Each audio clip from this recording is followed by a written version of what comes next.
안녕하세요. 오늘은 존 칼빈의 그 방대한 저작이죠. 기독교 강요 속으로 함께 들어가 보겠습니다. 네, 반갑습니다. 특별히 10계명 중에서도 우리 삶과 관계, 또 내면을 직접 다루는 제5계명부터 마지막 제10계명까지를 한번 깊이 살펴볼 텐데요. 저희가 참고한 자료는 기독교 강요 제2권 8장 발췌본입니다. 네. 이게 그냥 보면 뭐 하지 마라, 하라 이런 규칙 목록 같잖아요. 그렇죠. 보통 그렇게 생각하기 쉽죠. 근데 칼빈이 각 계명에서 어떤 깊은 의미, 그리고 우리의 생각이나 마음 깊은 곳까지 파고드는 그런 실천적인 요구들을 발견했는지 그 핵심을 오늘 좀 파헤쳐 보려고 합니다. 아마 들으시면 아, 이런 뜻이었어 하는 순간들이 있을 겁니다.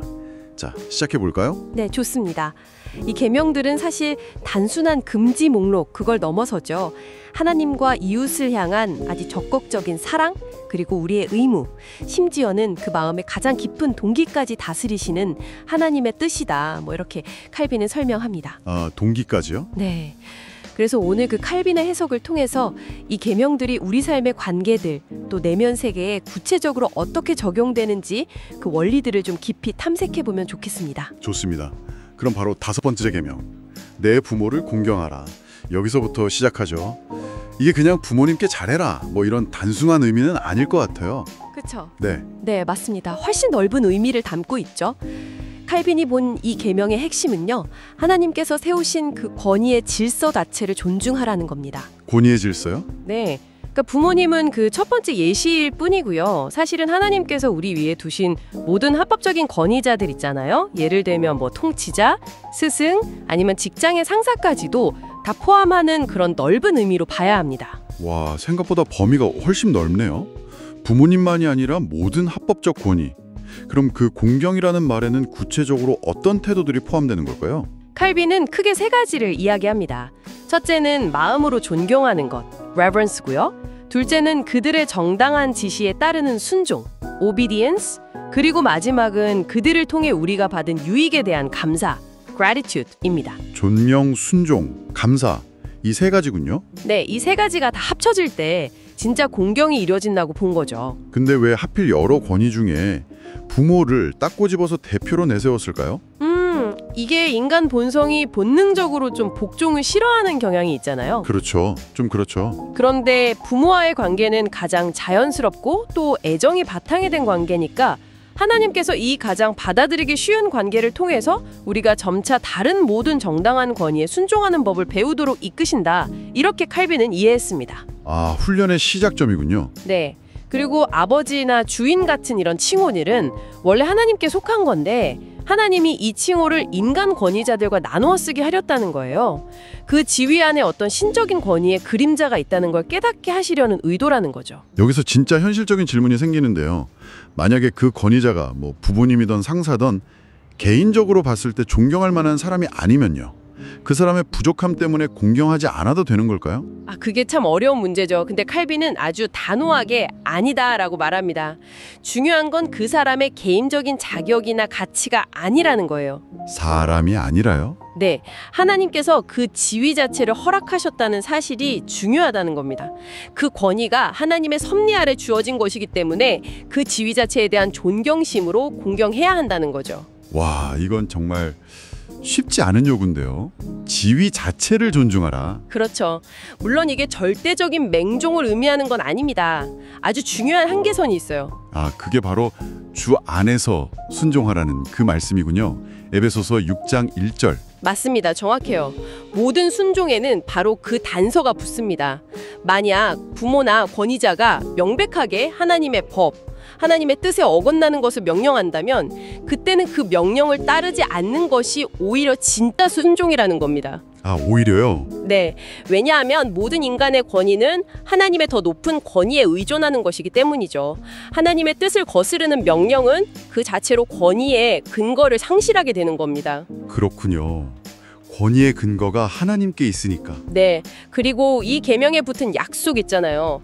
내 생명의 길리라. 이것도 단순히 뭐 오래 산다 이런 의미를 넘어서서요. 가나안 땅에 상징했던 것처럼 하나님의 은혜를 이 땅에서 풍성하게 누린다는 그런 복의 약속으로 이해해야 합니다. 권위에 대한 이해가 정말 깊어지네요.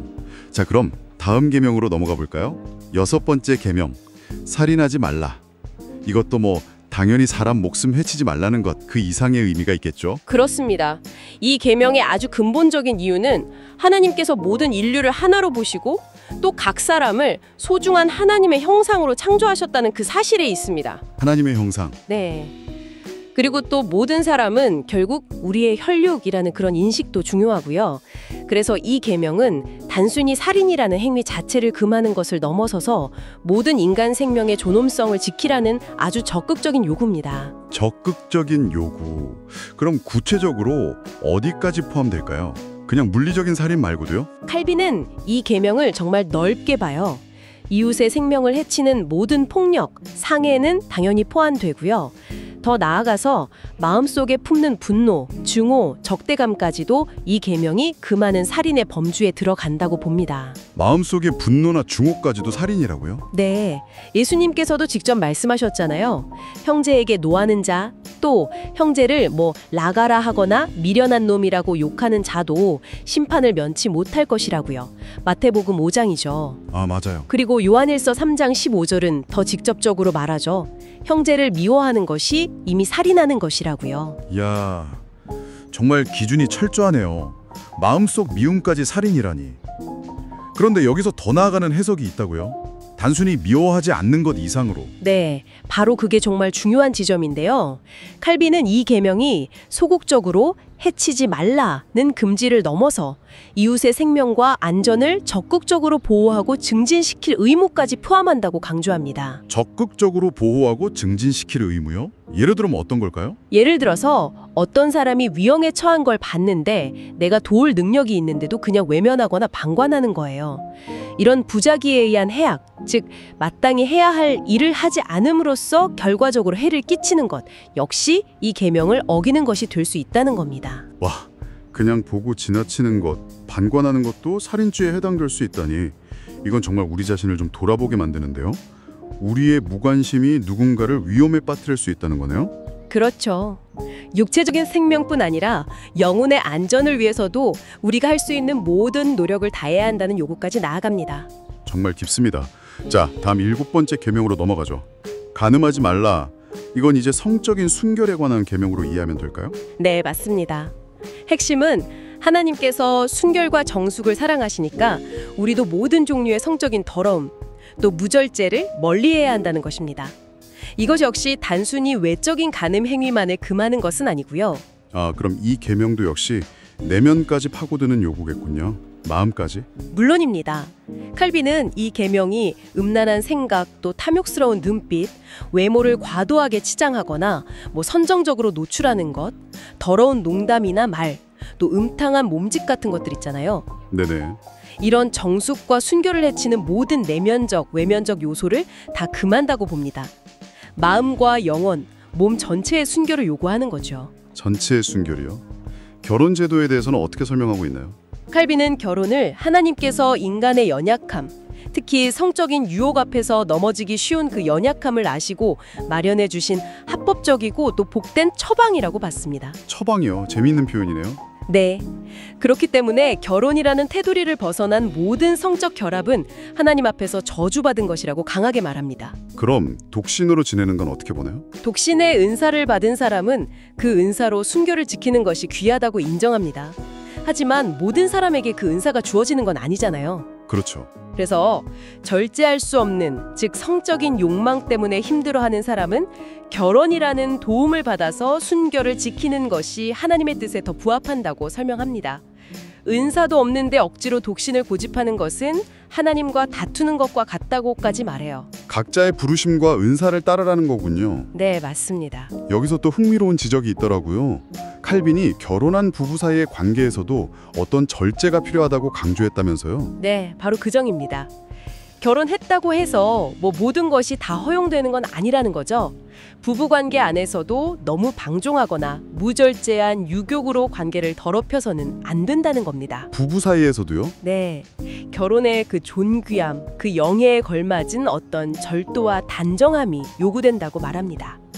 심지어 교부 암브로시우스의 말을 인용하면서 아내를 너무 무절제하게 대하는 남편을 가리켜 아내와 간음하는 자라고 불렀다고 소개하기도 해요. 와, 아내와 간음하는 자라니 부부간의 존중과 절제가 그만큼 중요하다는 걸 보여주는 대목이네요. 그렇죠. 부부 관계의 성스러움을 지키라는 요구죠. 율법의 적용 범위가 정말 생각보다 훨씬 더 넓고 깊다는 걸 계속 느끼게 됩니다. 자, 이제 8번째 계명, 도둑질하지 말라로 가보겠습니다. 뭐 남의 물건 훔치지 말라는 건데 이것도 당연히 우리가 생각하는 것보다 훨씬 더 넓은 의미를 가지겠죠. 네, 물론입니다. 이 계명의 핵심은 각자에게 속한 것을 존중하고 돌려주어야 한다는 정의의 원칙입니다. 하나님께서 불의를 미워하시기 때문이죠. 정의의 원칙? 네. 그래서 단순히 남의 물건을 물리적으로 훔치는 것, 뭐 강도질 이런 것뿐만 아니라 사기치는 거, 교활한 속임수, 또 합법을 가장한 어떤 착취 같은 거 있잖아요. 이런 온갖 종류의 부정한 방법으로 남의 재산을 취하는 모든 행위를 금합니다. 칼빈은 여기서 소유권 자체를 하나님의 주권과 연결시킨다고 들었는데요. 네, 아주 중요한 관점입니다. 우리가 각자 가진 소유물 있잖아요. 이게 그냥 우연히 얻어진 게 아니라는 거예요. 만물의 주인이신 하나님께서 각자의 필요와 역할에 따라서 주권적으로 나누어 주신 것이다. 이런 인식입니다. 아, 하나님이 나누어 주신 것. 네. 그렇기 때문에 남의 것을 부당하게 탐내거나 빼앗는 것은 단순히 그 사람에게 손해를 입히는 것을 넘어서서 하나님의 그 주권적인 분배 질서, 그 경륜을 무시하고 기만하는 행위로까지 본다는 거죠. 와, 스케일이 정말 크네요. 근데 여기서 정말 놀라운 통찰이 나오는데요. 칼빈은 해야 할 의무를 다하지 않는 것도 일종의 도둑질로 본다고요. 이게 무슨 말인가요? 바로 그 점이 이 계명 해석의 백미 중 하나입니다. 예를 들어 볼게요. 내가 어떤 사람의 재산을 관리하는 대리인인데 게으름을 피워서 그 재산에 손해를 입혔어요. 네. 혹은 내가 직원을 고용한 사장인데 정당한 대가를 지불하지 않거나 부당하게 착취해요. 심지어는 목회자가 성도들에게 마땅히 전해야 할 말씀을 제대로 가르치지 않거나 삶의 본을 보이지 않는 것까지도.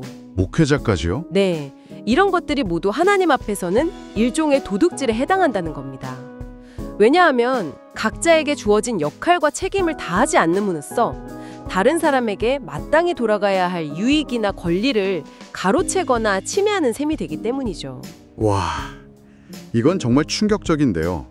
단순히 남의 지갑을 훔치는 그런 것만이 아니라 내게 주어진 책임을 제대로 안 하는 것, 그것도 도둑질이라니. 이건 정말 우리 삶의 거의 모든 영역에 해당되는 말 같습니다. 그렇죠. 관계 속에서의 책임 이행이 얼마나 중요한지를 보여주는 거죠. 그럼 적극적으로는 어떻게 해야 이 계명을 지키는 걸까요? 우선은 정직하게 자기 몫에 만족하는 겁니다. 부당한 이익을 탐내지 않고요.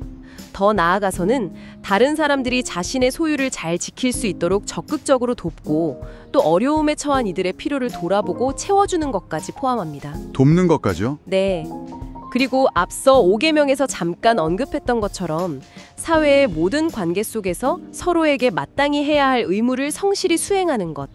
예를 들어 통치자는 백성을 잘 돌보고 백성은 통치자에게 순종하고 부모는 자녀를 사랑으로 양육하고 자녀는 부모에게 순종하고 주인은 종을 인간적으로 대하고 종은 주인을 성실히 섬기고 이런 상호적인 의무를 다하는 것이 바로 이 8계명을 지키는 구체적인 모습이라고 할 수 있습니다. 와, 이건 뭐 개인 윤리를 넘어서 사회 전체의 건강한 관계망을 구축하라는 요구처럼 들리네요. 좋습니다. 9번째 계명으로 넘어가죠. 내 이웃에 대하여 거짓 증거하지 말라. 이것도 법정에서의 위중, 그것만 뜻하는 건 아니겠죠? 당연히 아닙니다. 이 계명의 뿌리는 진리 자체이신 하나님께서 모든 종류의 거짓을 미워하신다는 데 있습니다. 진리이신 하나님. 네. 따라서 법정에서의 위증은 물론이고요. 사적인 대화에서 하는 거짓말, 남을 헐뜯는 중상모략, 악의적인 험담, 다른 사람의 명예나 평판을 손상시키는 모든 말과 행동을 금합니다. 명예훼손이군요. 그렇죠. 칼빈은 잠언 말씀을 인용하면서 좋은 평판, 즉 선한 이름은 어떤 보화보다도 귀하다고 강조했거든요. 그래서 남의 명예를 훼손하는 것은 어쩌면 재산을 빼앗는 것보다도 더 심각한 해악이 될 수 있다고 본 겁니다. 듣고 보니 그렇네요. 재산은 다시 모을 수 있지만 한 번 잃은 명예는 회복하기 정말 어려우니까요. 그럼 이 계명도 역시 적극적인 의무를 포함하겠네요. 네, 맞습니다. 단순히 거짓말을 안 하는 소극적인 차원을 넘어서서 진실을 말하는 사람을 옹호하고 지지해주고 또 다른 사람의 명예와 정당한 권리가 부당하게 침해당하지 않도록 힘써야 한다는 겁니다. 다른 사람의 명예를 지켜주는 것까지? 네. 그리고 여기서 한 걸음 더 깊이 들어가면 우리의 귀와 마음까지도 이 계명의 요구 아래 있다는 것을 발견하게 됩니다. 귀와 마음이요? 그것도 무슨 뜻인가요? 남에 대한 나쁜 소문이나 험담을 듣기 좋아하는 귀, 이것도 문제라는 겁니다.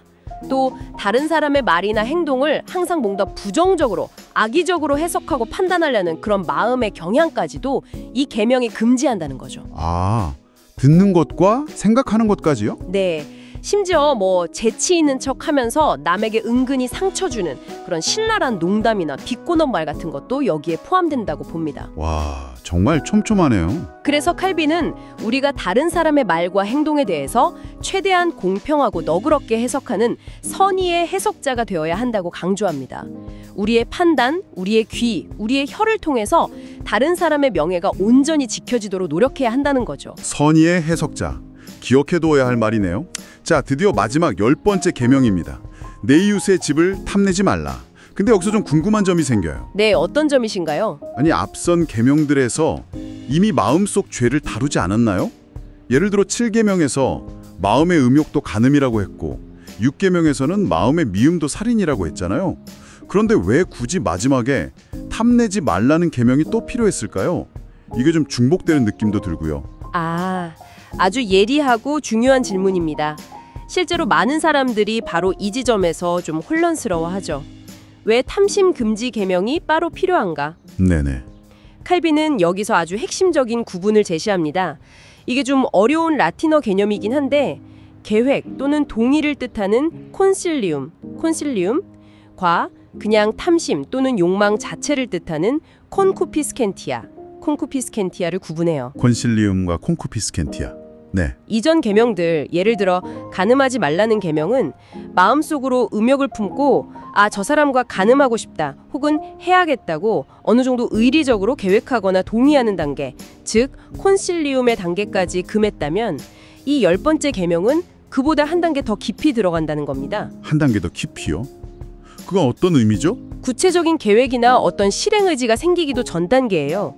그냥 악한 대상에 의해서 마음이 슬쩍 자극받고 간지러지는 그 순간적인 욕망, 그 탐심 자체, 그 콘쿠피스켄티아 자체를 금한다는 것입니다. 와, 그러니까 예를 들면 남의 좋은 차를 보고 그냥 저 차 갖고 싶다 하고 스쳐 지나가는 그 생각조차도요?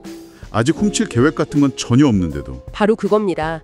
아직 구체적인 악행을 계획하거나 동의하지 않았더라도 그저 마음이 그릇된 대상에 살짝 끌리거나 동요하는 그 순간의 욕망 자체를 이 계명이 정죄해야 한다는 거죠. 이야, 이건 정말 율법의 요구가 얼마나 뿌리 깊고 철저한지를 보여주는 것 같습니다. 마음속 아주 작은 그 욕심의 싹, 그 시작점까지 문제 삼는 거네요. 정확합니다.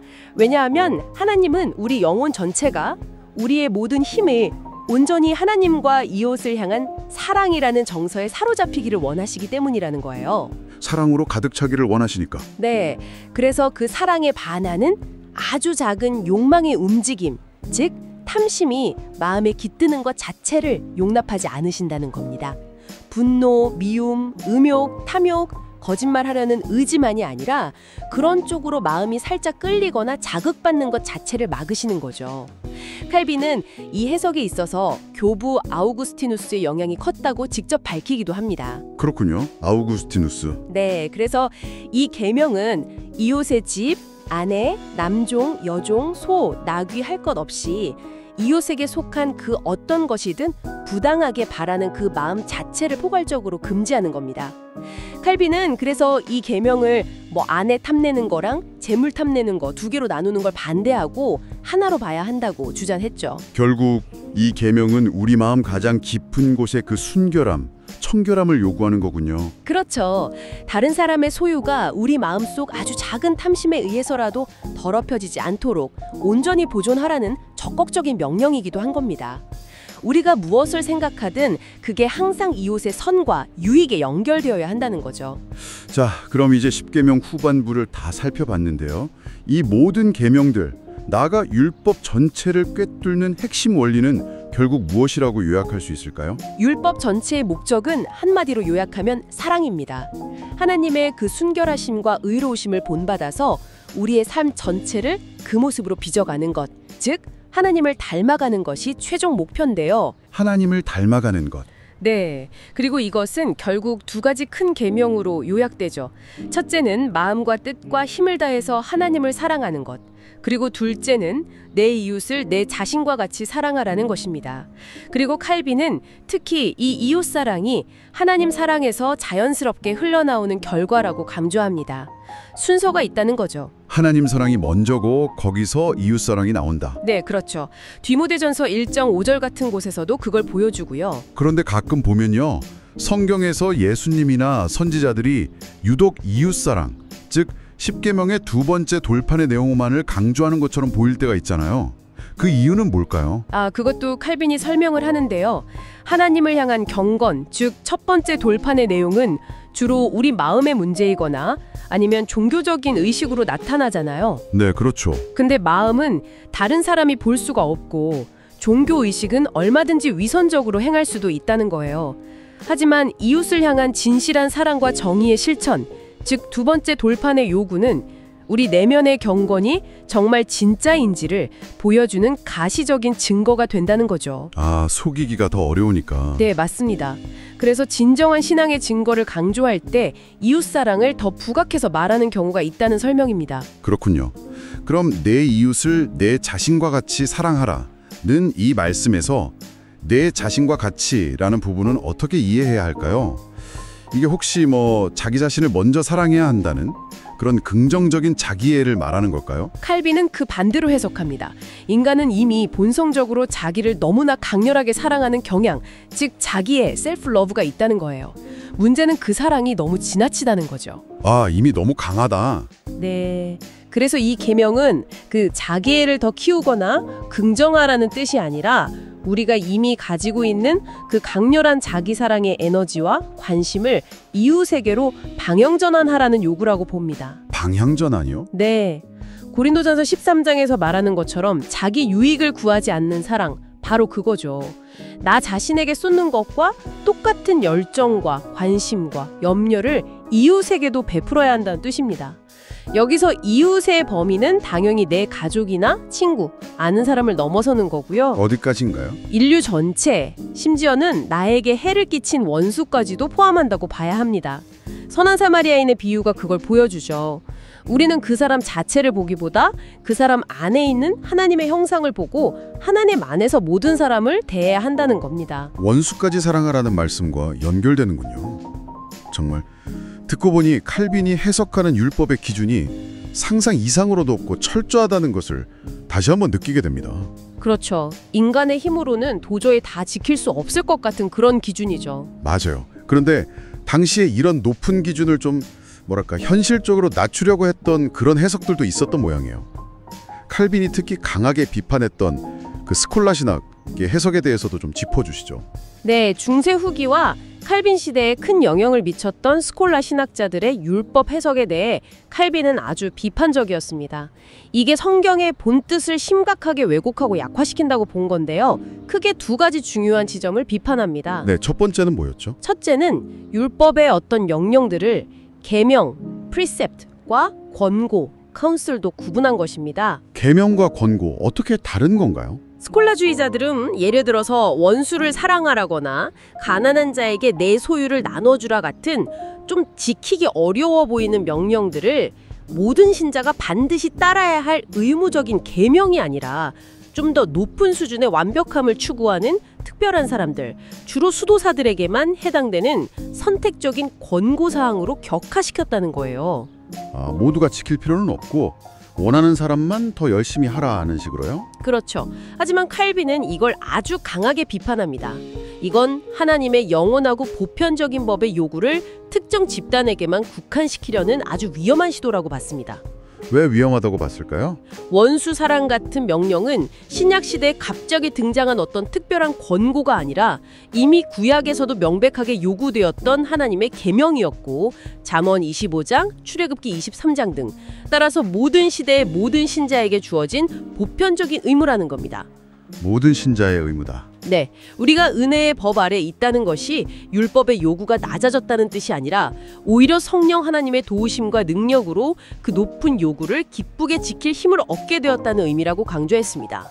권고로 돌리는 것은 율법을 폐기하려는 시도나 마찬가지라고 본 거죠. 그렇군요.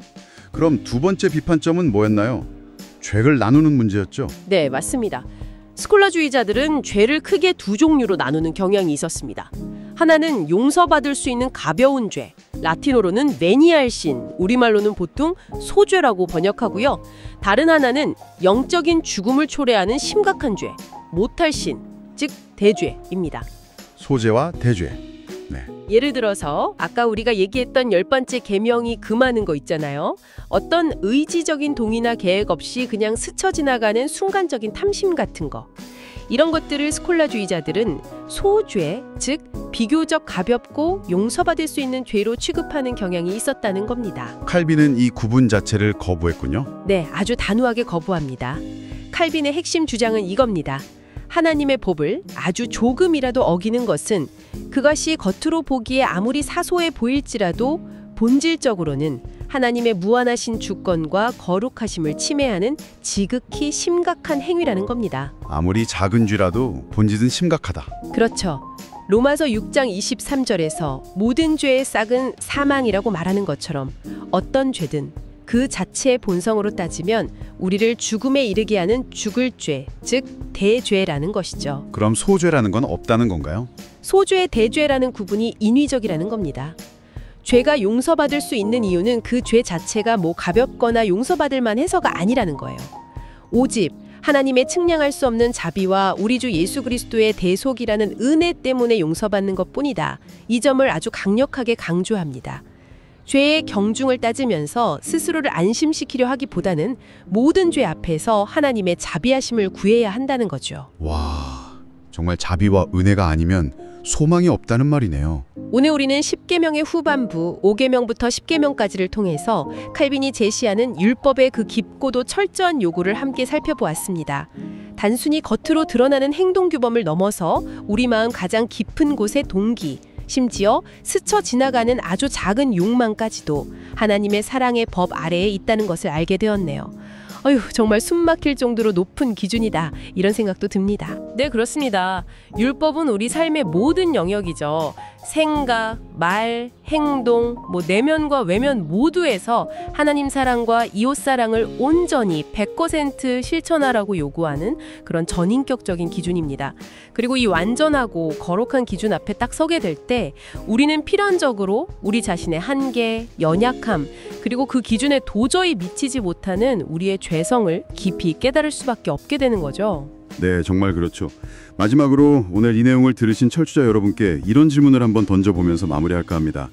이처럼 완전한 순종을 요구하는 율법의 기준 앞에서 나는 정말 부족하구나, 내 힘으로는 안 되는구나 하는 자신의 한계를 깊이 느낄 때 바로 그 깨달음이 여러분이 하나님의 은혜를 이해하고 또 붙드는 방식에 어떤 영향을 줄 수 있을까요? 그리고 그 깨달음이 좌절하고 포기하는 것이 아니라 오히려 매일의 삶 속에서 그분의 뜻을 조금이라도 더 따르려고 몸부림치는 그런 노력으로 이어지려면 어떻게 해야 할까요? 이 질문을 한번 곱씹어 보시면 좋겠습니다. 오늘 깊은 통찰 나눠주셔서 감사합니다. 네, 감사합니다.